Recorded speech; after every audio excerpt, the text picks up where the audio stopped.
그러면 이제 그 허성영 대표님한테 또 질문을 드릴 건데요. 아프리카를 이렇게 선택을 하게 됐고, 그러면 아프리카 그 지역 전문가, 아까 그 스페셜리스트를 얘기를 한 거랑 좀 연장선인데, 지역 전문가로 선정하기 위해서 어떻게 해야 되는지 조언을 좀 해주시자면.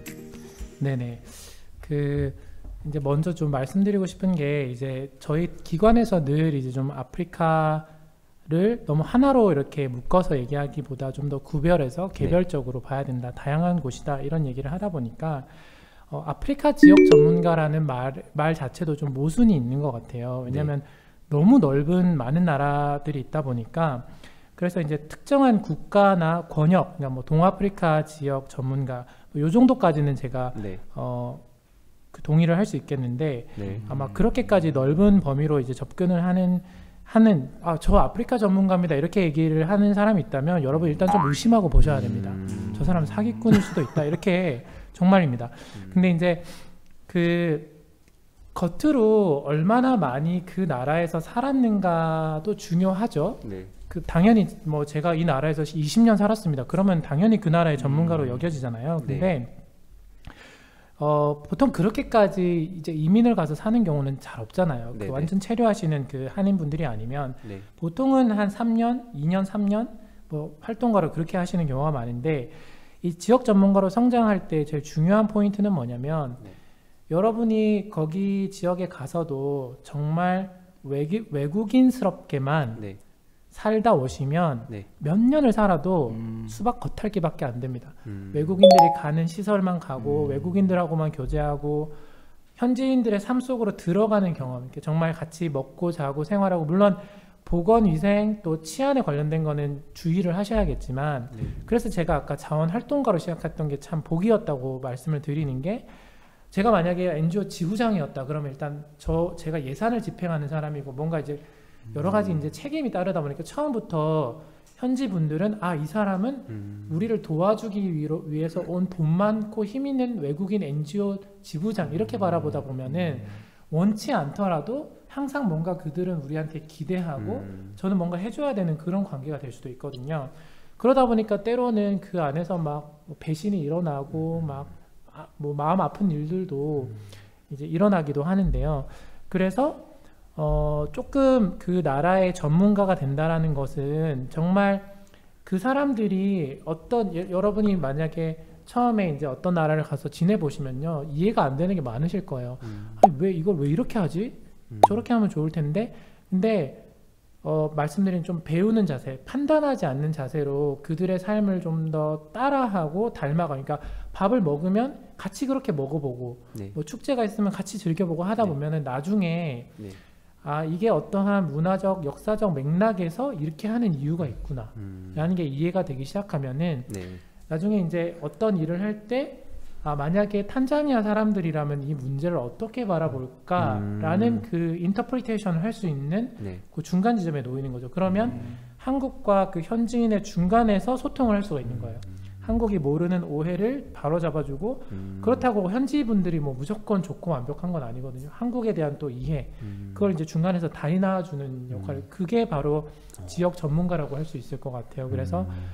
그래서 이제 뭔가 학문을 하는 게 아니라 좀 인류학적인 접근으로 이제 그 사람들의 삶 속에 같이 녹아들어서 지내보는 경험들, 그런 것들을 좀 해보시면은 이 지역 전문가로 성장하는 단초가 되는 데는 가장 좋은 그들의 삶 속으로 뛰어 들어가라는 말이 참 좋은 것 같은데요. 이제 그 외국인으로서가 아닌 그 현지인으로서 생각하고 현지인으로서 호흡하는 이런 자세가 참 중요한 것 같습니다. 그러면 아시아 쪽의 지역 전문가로 성장하기 위해서도 어떤 또 조언이 있을 거잖아요. 그러면 좀 말씀 좀 부탁드릴게요. 이제 개발협력에 입문하셔가지고 전문가가 된다는 과정은 이제 얼마나 시간을 놓고 그리시는지 모르겠어요. 뭐 5년 후에 내가 전문가? 10년 후에 전문가? 20년 후에 전문가? 25년, 만약에 30년까지 일하실 수 있나요? 30년 후에 전문가라면 내가 어느 정도 돼야 되냐? 이거는 좀 길게 놓고 본인의 커리어 단계를 놓고 좀 전문가가 되기 위한 설계를 하시는 게 어느 지역의 전문가든 중요할 것 같고요.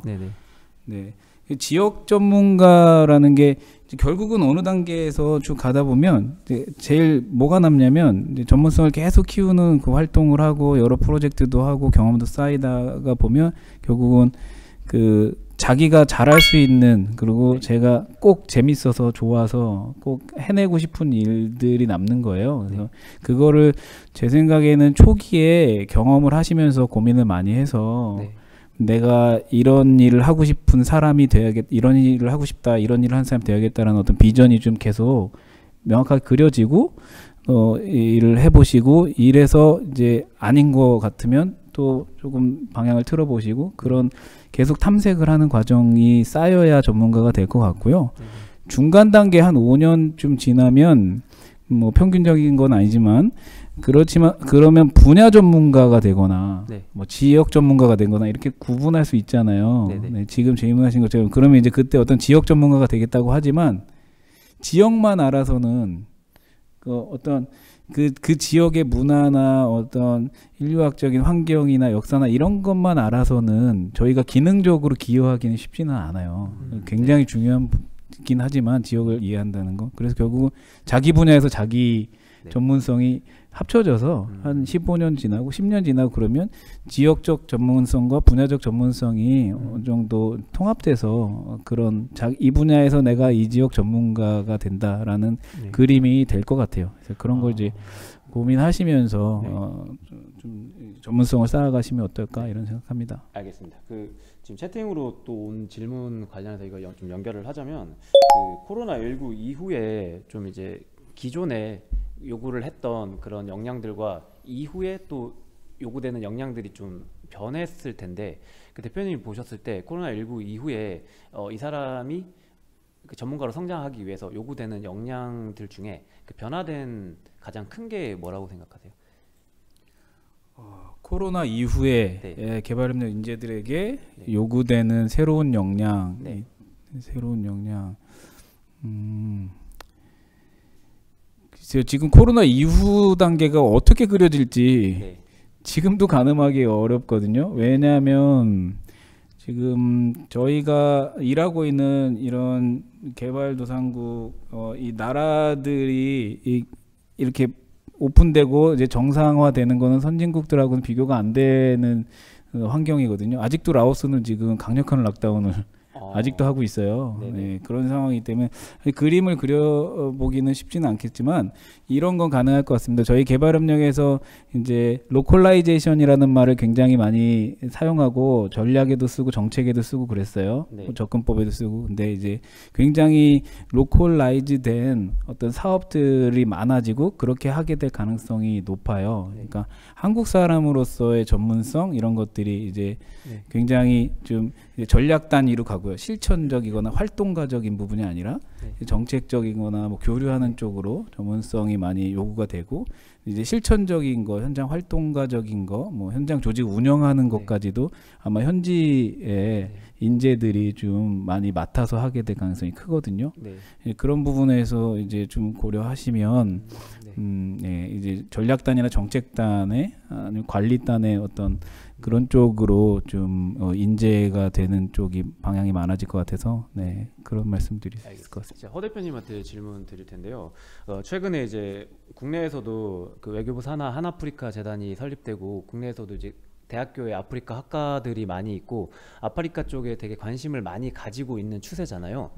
이 아프리카 쪽 전문가로 성장하기 위해서 그 석박사는 꼭 필요한가요? 아니면 이제 이게 석박사가 있으면 뭐가 좋은지에 대해서 좀 알려주실 수 있을까요? 네, 항상 저도 이제 뭐 아프리카 쪽으로 이제 전공을 한 사람은 아닙니다만 확실히 이제 경험으로 보는 것과 학문적으로 접근하는 게 차이가 있죠. 항상 학문을 전공했을 때 훨씬 체계적으로 오랜 시간 동안 축적된 전체적인 그림, 시스템적인 부분에서 세계적으로 지금 아프리카 지역에 대한 담론들은 무엇이고 어떤 것들이 중요한 이슈고 누가 유명한 학자이고 그런 이제 전체적인 그림을 볼 수가 있거든요. 항상 이제 저희가 이제 NGO 활동하면서 공부와 실무와 공부가 계속 병행이 돼야 된다고 얘기를 합니다.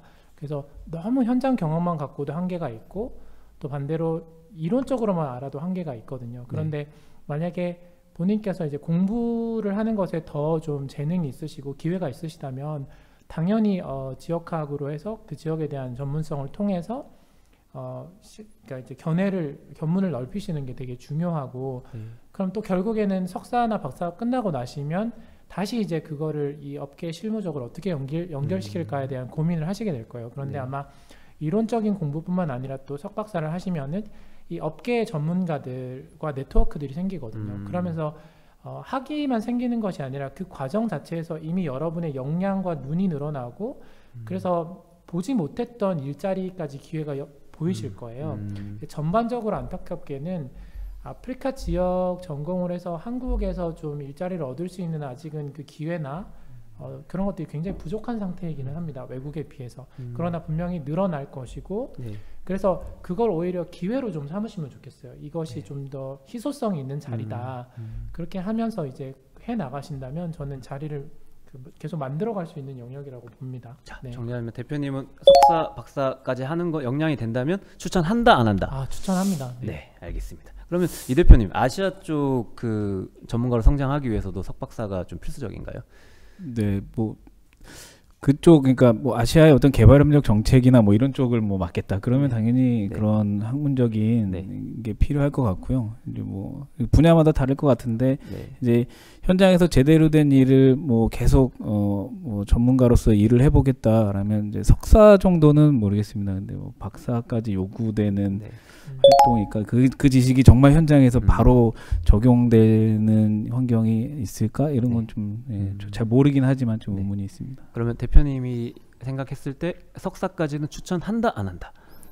근데 석사는 하면 좋을 것 같습니다. 뭐 그 자기 전공 질문하신 분이 아까 있었는데 제가 말씀드린 전공 별로 그렇게 중요하지 않을 것 같아요. 전공 안 했는데 저 뭐 국제개발협력 할 수 있어요라고 하는데요. 그 하신 전공의 경험에 이제 쌓이는 게 이제 개발협력 지식이라고 보시면 될 것 같고요.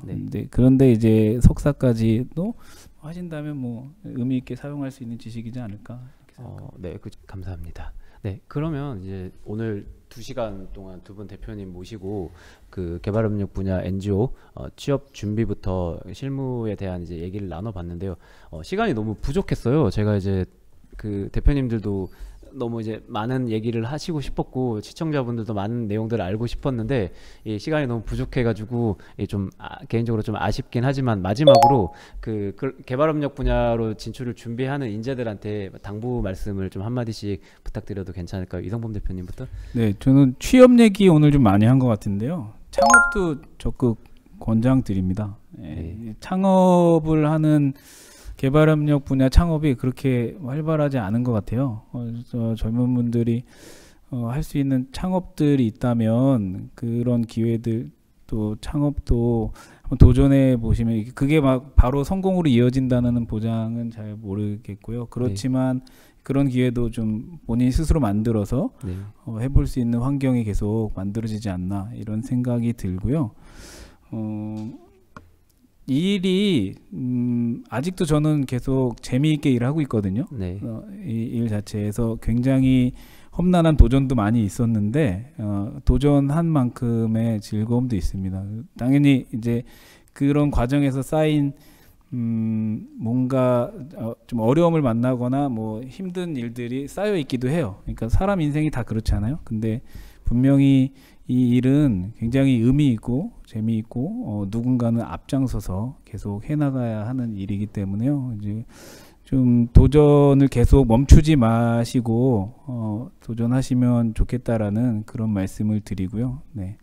또 이제 도전하시면서 같이 이 일을 하면서 또 이 개발협력이라는 분야의 환경을 만들어갈 수 있으니까요. 네. 함께 하실 수 있는 기회가 있다면 계속 도전하시기를 바랍니다. 네. 좋은 말씀 감사합니다. 네. 그리고 이제 허 대표님 마지막으로. 네네. 저도 이제 객관적으로 한국의 그 개발협력 NGO 이 씬이 아직 좀 더 발전해야 되는 여지도 많고 어려운 부분들도 많이 있다고 또 생각을 합니다. 근데 앞서서 대표님 말씀해주신 것처럼 너무 재밌거든요. 이게 재밌고 보람이 많습니다. 그래서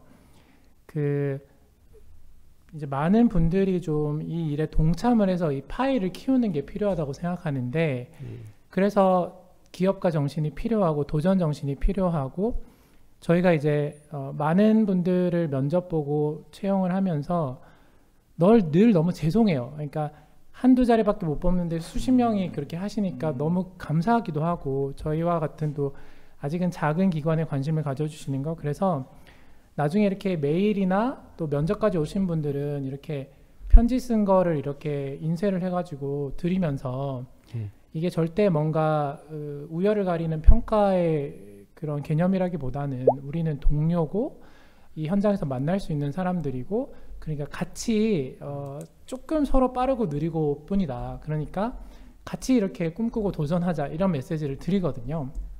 그래서 사실 지금 이제 소감과 격려의 말씀을 드리는 자리입니다. 근데 반대로 저도 좀 많이 격려를 해주시면 좋겠어요. 네. 왜냐하면 여러분 한국에 있는 이런 메이저 NGO들이 있지만 젊은 새로운 정신으로 국제개발협력 NGO를 창업해서 한국에서 성공시키는 사례 나와야 되지 않겠습니까? 그게 꼭 저희 기관이 아니더라도 여러분이나 우리 대표님 같이 그런 대안적인 중소규모의 건강한 지역별 분야별 전문 NGO들이 늘어나야 이 생태가 풍부해지고 여러분의 일자리도 늘어나는 겁니다.